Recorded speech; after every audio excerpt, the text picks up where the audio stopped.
Hello बच्चों, आज मैं आप लोगों को क्लास 9th की जो आपके पास मैथ्स की एनसीईआरटी की बुक है ना, उसमें हमने अपना chapter number 5 I am up and down round and round start कर रखा है। आज की क्लास में हम लोग क्या करने वाले हैं, देखो लास्ट क्लास में ना हमने इसका 5.2 टॉपिक तक कंप्लीट कर लिया था। आज हम 5.3 टॉपिक करने वाले हैं जो कि काफ़ी इंपॉर्टेंट टॉपिक है। प्लस इसमें जो आपके पास ये थिंक एंड रिफ्लेक्ट के क्वेश्चन है ना, ये भी काफ़ी इंपॉर्टेंट है। तो चलिए अब हम यहाँ पर शुरू करते हैं अपना। तो कह रहा है हाउ मेनी सर्कल्स, आप कितने सर्कल्स बना सकते हो। Now that we have defined a circle and listed some of its property, let us ask this question. अब हम 5.2 टॉपिक तक सर्कल क्या होता है, उसकी प्रॉपर्टीज़ क्या होती हैं, ये सब चीज़ें जान के आए हैं। तो अब यहाँ कुछ क्वेश्चन हैं आपके पास, जैसे give 2 points A and B on a plane. अगर हम एक प्लेन पे 2 पॉइंट्स लेते हैं ए और B, how many circles pass through A and B. तो ए और बी से आप कितने सर्कल्स को पास कर सकते हो। मान लो ये एक प्लेन है, मैंने यहाँ पर एक पॉइंट ले लिया ए और यहाँ पर एक पॉइंट ले लिया बी, तो इससे आप कितने सर्कल्स को पास कर सकते हो। तो आप इनफाइनाइट सर्कल बना सकते हो, ए से भी और बी से भी डिफरेंट डिफरेंट रेडियस के बना सकते हो ना। तो आगे आपसे वो क्या कह रहा है, if a circle pass through A and B. अब एक सर्कल पास हो रहा है ए और बी से, इट हैज़ अ सेंटर से ओ। मान लो जो उसका सेंटर है वो ओ है। The length A O A and O B are equal. अब कह रहे हैं यहाँ से पहले इसी पॉइंट को समझो, ये एक सर्कल यहाँ से ऐसे पास हो रहा है, ए और बी से पास हो रहा है, ठीक है। ये पॉइंट को मैंने यहाँ पर इससे ज्वाइन कर दिया। वो कह रहा है इसका जो सेंटर है वो आपके पास ये ओ है। अब वो आपसे कह रहा है कि जो लेंथ है ओ ए और ओ बी वो इक्वल होगी। Is there another point with this property.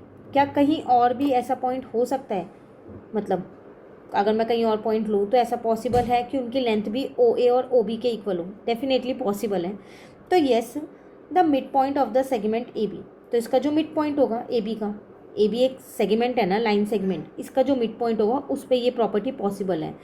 With the mid point as centre. अब अगर जो इसका मिड पॉइंट है वो सेंटर ही है O, a circle passes through A and B can be drawn, it radius is half the length of A B and A B is the diameter. कह रहा है अब हमने ये मान लिया कि जो ये ओ है ना, ये मिड पॉइंट भी है प्लस ये सर्कल का सेंटर भी है। तो हमने क्या किया है, यहाँ पर जो ए बी है मेरी वो क्या कहलाएगी, डायामीटर कहलाएगी, क्योंकि वो सेंटर से पास हो रही है। ये हम लास्ट टॉपिक में समझ के आए हैं। तो जो रेडियस होगी वो इसकी क्या हो जाएगी, हाफ हो जाएगी।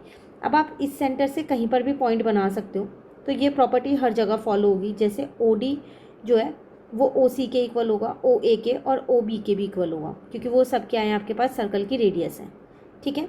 उसके बाद आपसे क्या कह रहा है आगे, are there more circles passing through both A and B. Clearly any point equi distance from A and B can be the centre of the circle passing through the A और बी। तो कह रहा है क्या और circles बन सकते हैं ए और बी से ही, जो ए और बी से पास होके जा रहे हो। तो देखो कोई भी पॉइंट जो होगा ए और बी से इक्वी डिस्टेंस पे होगा, वो उनका सेंटर होगा सर्कल का, और उससे आप और पॉइंट्स को ईजिली और सर्कल्स को ईजिली बना सकते हो। Do you know of such point, क्या इन पॉइंट्स के बारे में आप जानते हो। We have seen that the perpendicular bisector of a line segment A B is the locus of the point equi distance from A and B. हमने perpendicular bisector की बात की थी। मान लो ये एक लाइन सेगमेंट है मेरे पास ए और बी, इसका परपेंडिकुलर बाइसेक्टर मतलब जो उसे इक्वल पार्ट्स में कट कर रहा हूँ। तो हम क्या करते थे, ए और बी जितनी भी लेंथ की होती थी 6 सेंटीमीटर 5 कितनी भी, उसके हाफ से ज़्यादा कंपास खोल के एक आर्क ऊपर एक आर्क नीचे लगा देते, ए पे अपना कंपास का पॉइंट रख के, मतलब ए को सेंटर लेके, देन बी पे कंपास का पॉइंट रख के इन्हें कट कर देते थे और ज्वाइन कर देते थे। तो ये मेरा परपेंडिकुलर बाइसेक्टर बन जाता था ए बी का। तो वो वही चीज़ कह रहा है, we have seen that the perpendicular bisector of line segment A B is the locus of the point equi distance from A and B. तो जो यहाँ पर पॉइंट आता था, मान लो ये एम पॉइंट आया, तो जो ये एम पॉइंट है ये ए से और बी से क्या होता था, इक्वी डिस्टेंस पे होता था, क्योंकि ये परपेंडिकुलर बाइसेक्टर पे लाई कर रहा था। Now every point on the perpendicular bisector, कह रहा है अब हर एक पॉइंट जो भी परपेंडिकुलर बाइसेक्टर पे होगा is equi distance from A and B and every point is equi distance from A and B is on the perpendicular bisector. कह रहा है कि अब जो भी पॉइंट परपेंडिकुलर बाइसेक्टर पे होगा, ये वाला पॉइंट, ये वाला पॉइंट, ये वाला पॉइंट, ये ए और बी से इक्वी डिस्टेंस पे होगा। मतलब अगर ये ए से 5 सेंटीमीटर पे है तो ये बी से भी 5 पे होगा। अगर ये ए से 7 सेंटीमीटर पे है तो ये बी से भी 7 सेंटीमीटर पे ही होगा। So the center of all circle through A and B lie on the perpendicular bisector of A और B। तो वो आपसे पूछ रहा था कि आप इससे और सर्कल्स बना सकते हो। अगर आपके पास एक लाइन है ए बी, आपने एक सर्कल बना लिया, उसका आपने क्या किया, मिड पॉइंट निकाल लिया, सेंटर निकाल लिया, क्या आप और सर्कल्स बना सकते हो जो ए और बी से पास हुए? डेफिनेटली हम बना सकते हैं, बाकी के सर्कल्स भी बना सकते हैं, पर वो जो पास हो रहे होंगे वो उनके परपेंडिकुलर बाइसेक्टर पे होंगे, lie on the perpendicular bisector of A and B पे। तो जैसे ये, अगर आप यहाँ फिगर में देखो, आपको समझा रखा है कि in figure 5.4 we see circles through points A and B. हमने ए और बी से, देखो ये अगर मैं इसको ज्वाइन कर देती हूँ तो हमने ए और बी से डिफरेंट सर्कल्स देख रखे हैं जो ए और बी से ही पास हो रहे हैं। और अगर हम इस फिगर में देखें तो डिफरेंट सर्कल्स जो है वो सी और डी से पास हो रहे हैं। And the perpendicular bisector of C D, तो सी डी पे मैंने यहाँ परपेंडिकुलर बाइसेक्टर बना दिया, ये रहा। तो देख लो उससे ही पास होते हुए जा रहे हैं ना points. Every point on the perpendicular bisector is the centre of the circle. अब अगर मैं यहाँ पर देखूँ तो जो ये K है ये इस वाले सर्कल का सेंटर है, जो ये J है वो इस वाले सर्कल का सेंटर है। तो वो वही चीज़ आपको बताना चाह रहा है क्या, कि एक लाइन सेगमेंट AB से आप अलग अलग सर्कल्स बना सकते हो, डिफरेंट सर्कल्स बना सकते हो, डिफरेंट रेडियस के बना सकते हो, लेकिन जो उनका सेंटर होगा ना वो हमेशा उसके परपेंडिकुलर बाइसेक्टर पे ही लाई कर रहा होगा। जैसे कि यहाँ कर रहा, अगर आप नीचे देखो तो एक सर्कल बना हुआ है, उसका सेंटर जो है वो L है और वो परपेंडिकुलर बाइसेक्टर पे लाई कर रहे हैं। जो ये डॉटेड लाइन है ना, यही परपेंडिकुलर बाइसेक्टर की लाइन है, कन्फ्यूज़ मत होना बिल्कुल भी। उन्होंने नॉर्मली क्या किया था, यहाँ पर एक सर्कल को ड्रॉ किया था CD की हेल्प से, सिर्फ एक, इससे उन्होंने एक बनाया, उसके बाद उन्होंने परपेंडिकुलर बाइसेक्टर बनाया। अब इस पे जितने भी पॉइंट है इसकी हेल्प से वो बाकी के सर्कल्स को ड्रॉ कर सकते हैं ऐसे। पर जो भी उन सर्कल्स का सेंटर होगा वो हमेशा उसके परपेंडिकुलर बाइसेक्टर पे ही लाई करेगा। वो ये चीज़ आपको यहाँ समझाना चाह रहा है, ठीक है यहाँ तक। तो every point on the perpendicular bisector is the center of the circle passing through C and D. So we have circles with center K, J and L. तो इस फिगर में अगर हम देखें तो हमारे पास 3 सर्कल हैं जिनका सेंटर है K, J और L, और ये तीनों ही कहाँ लाई कर रहे हैं, CD के परपेंडिकुलर बाइसेक्टर पे लाई कर रहे हैं। अब वो सर्कल क्या हो रहा है, वो C और D से पास होके ही जा रहे हैं। तो आप 2 पॉइंट से पास होके डिफरेंट सर्कल्स बना सकते हो, बट जो उनका सेंटर होता है वो परपेंडिकुलर बाइसेक्टर पे लाई करता है। क्वेश्चन क्लियर हो गया? चलिए ये पूरा कॉन्सेप्ट क्लियर हो गया पूरा। अब इस पे बेस्ड क्वेश्चन है, देखिए। थिंक एंड रिफ्लेक्ट का फर्स्ट क्वेश्चन है, how many circles pass through 2 points on a plane. अभी हम जान के आए कि अगर हमारे पास एक प्लेन पे 2 पॉइंट्स हैं तो हम क्या कर सकते हैं, डिफरेंट सर्कल्स को बना सकते हैं। जान के आए हैं ना अभी हम ये। तो आप यहाँ पर लिख सकते हो कि आपने क्या किया, यहाँ पर इनफाइनाइट सर्कल्स आप यहाँ पर बना सकते हो, ठीक है। तो वो छोटा सा एक स्टेटमेंट लिखना है, वो मैं यहाँ पर लिख देती हूँ। तो छोटी सी स्टेटमेंट मैंने यहाँ पर लिख दी, infinitely many circles passes through 2 points on a plane. हम काफ़ी सारे सर्कल्स बना सकते हैं अगर हमारे पास प्लेन पे 2 पॉइंट्स हैं तो। यहाँ तक क्लियर हो गया फर्स्ट क्वेश्चन। चलिए अब आते हैं हम अपने सेकंड क्वेश्चन पे। इसमें आपसे क्या कह रहे हैं हम, are there circles of all possible radii passing through A and B. कह रहे हैं कि ए और बी से मतलब कोई सी भी रेडियाई का सर्कल बन सकता है, कोई सी भी। तो ऐसा तो पॉसिबल नहीं है ना। अब देखो ना, आप खुद देखो, यहाँ पर आपने ये ए और बी ये वाली लाइन ले रखी है, ये है आपके पास ए और बी। तो जो आप इससे सर्कल बना रहे हो वो क्या है, उसमें एक रेडियस ले रहे हो, रेडियस इसकी हाफ होगी क्योंकि ये मेरा डायमीटर बन रहा है। तो इसकी हाफ, मान लो अगर ये 4 सेंटीमीटर है तो इसका हाफ होगा 2 सेंटीमीटर। तो अगर आप 2 सेंटीमीटर इसका हाफ है, इससे ज़्यादा का बनाओगे तो हो जाएगा, उसके बढ़ जाएगा। लेकिन वो कह रहा है कि are there circles of all possible radii, क्या सब इससे पास हो सकते हैं। अगर आप 1 सेंटीमीटर का बनाओगे तो वो इससे कैसे पास होगा भाई, वो तो इसके अंदर ही रह जाएगा यहाँ कहीं। इन दोनों पॉइंट्स को टच करके थोड़ी ना जाएगा। ये जो हमने सर्कल बनाया है ये 2 सेंटीमीटर का सर्कल बनाया है हमने। अब अगर 2 से 1 का बनाएंगे तो वो तो ए और बी के अंदर आएगा ना फिर। तो इसका मतलब हम ये कह सकते हैं कि possible radii, all possible radii का पॉसिबल नहीं है। No, not all possible radii, ठीक है। पर आगे और क्वेश्चंस पूछ रहा है, वो क्या, आंसर सबका एक साथ लिखेंगे, पहले कंसेप्ट समझ लो। Now what is the radius of the smallest circle passing through A and B. जो ये ए और बी से पास हो रहे हैं इसमें सबसे छोटा सर्कल जो बनेगा उसकी रेडियस क्या होगी। इस स्मॉलेस्ट सर्कल की रेडियस बतानी है तो वो क्या होगी, जो ये ए और बी है, अगर ये 4 सेंटीमीटर है तो सबसे छोटा 2 ही तो बनाओगे। उसके बाद तो आप उसके जो परपेंडिकुलर पे आ रहा है उसके अकॉर्डिंग ऐसे बनाते जा रहे हो, तो और बड़ा होता जा रहा है ना वो। छोटा इसके अंदर तो बन ही नहीं सकता। अगर आप 2 सेंटीमीटर ले रहे हो तो वो इसके ऊपर लाई कर रहा है, ए और बी से पास हो रहा है। रेडियस 2 सेंटीमीटर ले रहे हो तो वो ए और बी से पास हो रही है। लेकिन अगर आप रेडियस 1 सेंटीमीटर ले रहे हो तो वो ए और बी से सर्कल पास नहीं होगा, है ना। ये ऐसे बना हुआ है। 1 सेंटीमीटर ले रहे हो तो वो ए और बी से सर्कल पास नहीं होगा, है ना। ये ऐसे बना हुआ है। लेकिन अगर आप रेडियस 1 सेंटीमीटर ले रहे हो तो वो ए और बी से सर्कल पास नहीं होगा, है ना। ये ऐसे बना हुआ है। तो वो अंदर कहीं बन जाएगा। तो इसका मतलब रेडियाई ऑफ स्मॉलेस्ट सर्कल क्या होगी 2 सेंटीमीटर। तो वो आपने कैसे निकाली 4/2 करके, ठीक है ना। तो इसका मतलब डायमीटर का हाफ होगा।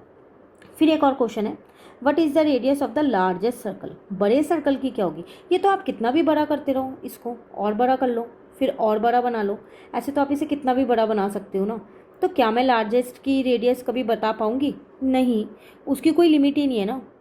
तो कोई लार्जेस्ट रेडियस नहीं है। स्मॉलेस्ट रेडियस मैं यहाँ पर ज़रूर बता सकती हूँ, वो हो जाएगी डायमीटर का हाफ, बट मैं लार्जेस्ट यहाँ पर नहीं बना सकती, क्योंकि हम कितना ही बड़ा सर्कल बना सकते हैं, इंक्रीज़ कर सकते हैं, उसकी कोई लिमिट नहीं है। अब इसी को हम क्या करते हैं, एक स्टेटमेंट फॉर्म में यहाँ पर लिख देते हैं।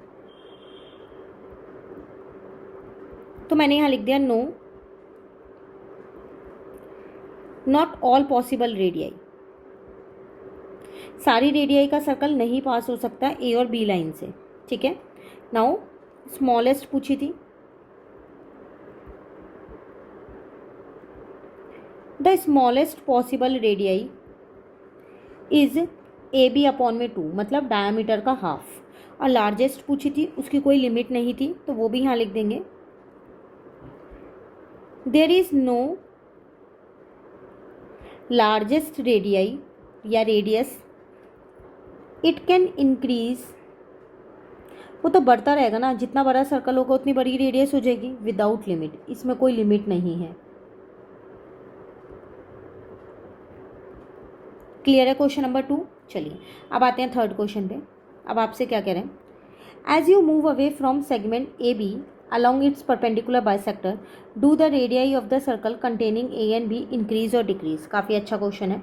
तो वो आपसे क्या कह रहे हैं, जैसे आप सेगमेंट ए बी जो आपकी लाइन सेगमेंट है, अगर आप उसमें मूव कर रहे हैं, ठीक है, परपेंडिकुलर बाइसेक्टर के अलॉन्ग मूव कर रहे हैं, तो जो रेडियस होगी सर्कल की वो इंक्रीज होगी या डिक्रीज होगी, वो आपको बतानी है।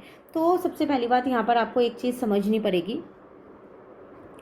देखो अगर मैं यहाँ पर एक बार ये फिगर बना लूँ,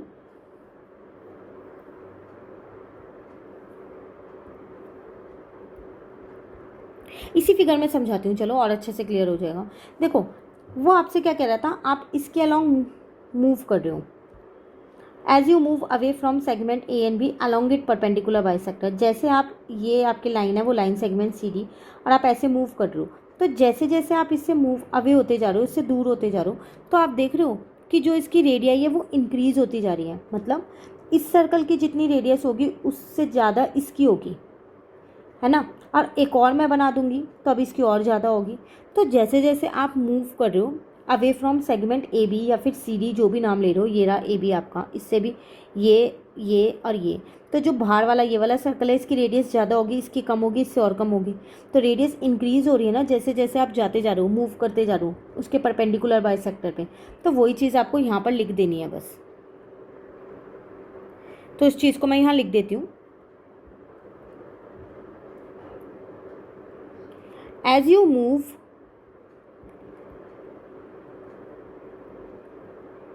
away from segment AB along its, सारा क्वेश्चन में से ही मैंने लिखा है, कुछ भी अलग से स्टेटमेंट नहीं बनाई कि आपको कोई सी भी स्टेटमेंट याद करना पड़े या सोचना पड़े कि हम कैसे बनाएंगे। बस लास्ट में मैंने यहाँ लिख दिया द रेडियाई इंक्रीज, तो उसकी रेडियाई जो है वो क्या हो जाएगी, इंक्रीज हो जाएगी। क्लियर हो गया क्वेश्चन नंबर थर्ड। चलिए अब आते हैं अपने क्वेश्चन नंबर फोर्थ पे। इसमें आपसे क्या कह रहे हैं, as you go along the perpendicular bisector will the circle drawn from that point through A and B appear more curved और लेस कर्व्ड। अब कह रहे हैं जैसे जैसे आप परपेंडिकुलर बाइसेक्टर पे देखो जाते जा रहे हो, यहाँ पर अगर मैं दिखाऊँ तो जो ये सर्कल आप बनाते जा रहे हो तो ये ज़्यादा कर्वी बन रहे हैं, मोर कर्व्ड है या लेस कर्व्ड बन रहे हैं। देखो ध्यान से देखो, अगर हम सी डी से एक सर्कल बनाते हैं तो सेंटर ये रहा, फिर सेंटर ऊपर है, फिर सेंटर और ऊपर हो जाएगा, फिर सेंटर और ऊपर, ऐसे यहाँ पर यहाँ है। एक और सर्कल बनाएंगे डिफरेंट रेडियस का, सेंटर यहाँ भी आ सकता है, यहाँ पर भी आ सकता है ना। तो जो सर्कल है वो क्या हो जाएगा, लेस कर्व्ड होता जाएगा। एक टाइम के बाद ये क्या हो जाएगा, यहाँ पर इतने गोले तो नहीं बन पाएंगे, तो एक टाइम के बाद ये ऐसा कुछ सीधा टाइप बिल्कुल स्ट्रेट लाइन में आने लगेगा। क्यों, क्योंकि जो इसका सेंटर है वो दूर होता जा रहा है, बढ़ता जा रहा है ना सेंटर, इसीलिए। तो उसकी एक छोटी सी स्टेटमेंट हम यहाँ लिख देते हैं,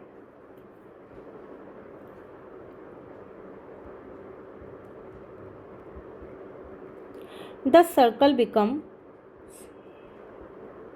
less curved edge the centre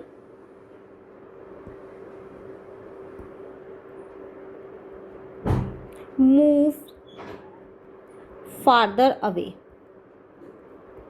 ठीक है, तो जो सर्कल होगा वो क्या हो जाएगा, लेस कर्व्ड बनेगा, मोर कर्व्ड नहीं बनेगा। मोर कर्व जितना पास आते जाओगे छोटे इसके ए बी वाली लाइन के, उतना उस टाइम पे मोर कर्व होगा, उससे दूर जाते जाओगे तो लेस कर्व्ड होगा। क्लियर। लास्ट क्वेश्चन देखो, you are given 2 points A and B on a plane. आपको प्लेन पे 2 पॉइंट्स दिए गए ए और B. How many squares can you draw on the same plane with A and B on the boundary. कह रहा है कि आपको 2 पॉइंट्स दिए गए, तो आप कितने स्क्वायर्स बना सकते हो उसी सेम प्लेन पे जिसमें आपको बाउंड्री ए और बी लेनी है। How many squares can you draw on the plane with A and B as the corners of the square.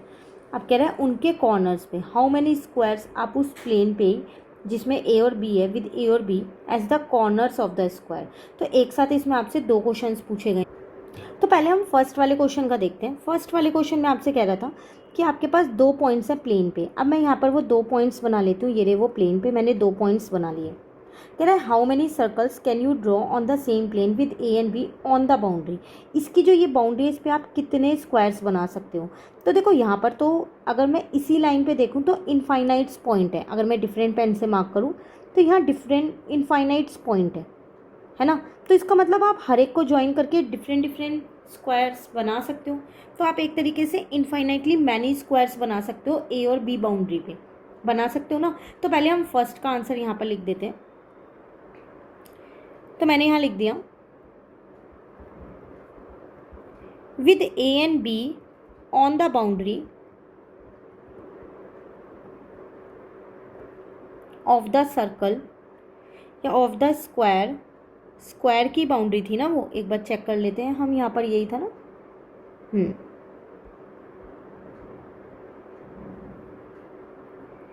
Infinitely many squares are possible. तो आप बहुत सारे स्क्वायर्स जो हैं वो बना सकते हो। क्लियर। तो एक चीज़ तो क्लियर हो गई। अब दूसरा क्वेश्चन आपसे इसमें क्या पूछ रहा है। अब इसमें आपसे कह रहा है how many square can you draw on the plane with A and B as the corner of the square. अब जो ए और बी है ना वो स्क्वायर के कॉर्नर है। अब कितने बना सकते हो। तो एक स्क्वायर तो आप ऊपर बना सकते हो, ये स्क्वायर के 2 कॉर्नर्स आ गए। और एक स्क्वायर आप क्या कर सकते हो, यहाँ पर नीचे बना सकते हो। ठीक है ना। तो यहाँ पर ये ए और बी उसके कॉर्नर आ गए। क्या इसके अलावा कोई और स्क्वायर बना सकते हो जिसमें ए और बी जो है वो कॉर्नर हो। नहीं, तो इसमें इस केस में आप सिर्फ 2 बना सकते हो। ठीक है, तो उस चीज़ को भी हम यहाँ लिख देते हैं। तो with A and B as corners of the square, अगर वो इसके स्क्वायर के कॉर्नर्स होंगे तो 2 ही स्क्वायर पॉसिबल है। तो 2 स्क्वायर्स आर पॉसिबल। ठीक है। और आप चाहो तो यहाँ पर वो फिगर को बना के दिखा सकते हो। ये मैंने ए और बी ले लिया, एक स्क्वायर ये रहा, दूसरा ये रहा। क्लियर हो गया। तो ये थे आपके पास थिंक एंड रिफ्लेक्ट के क्वेश्चंस जो काफ़ी इंपॉर्टेंट है। बिल्कुल इन्हें ध्यान से कीजिएगा। अभी आपके पास आगे इसके बाद कंसेप्ट है, तो कंसेप्ट को नेक्स्ट क्लास में कराऊंगी। आज ही आप सिर्फ थिंक एंड रिफ्लेक्ट के क्वेश्चंस प्लस जो हमने ये जाना कि कितने सर्कल्स बन सकते हैं 2 पॉइंट से, कैसे हो सकता है, इन सारी चीज़ों को अच्छे से कर लो। कहीं भी आपको दिक्कत लगे कमेंट करके पूछ सकते हो। Thank you.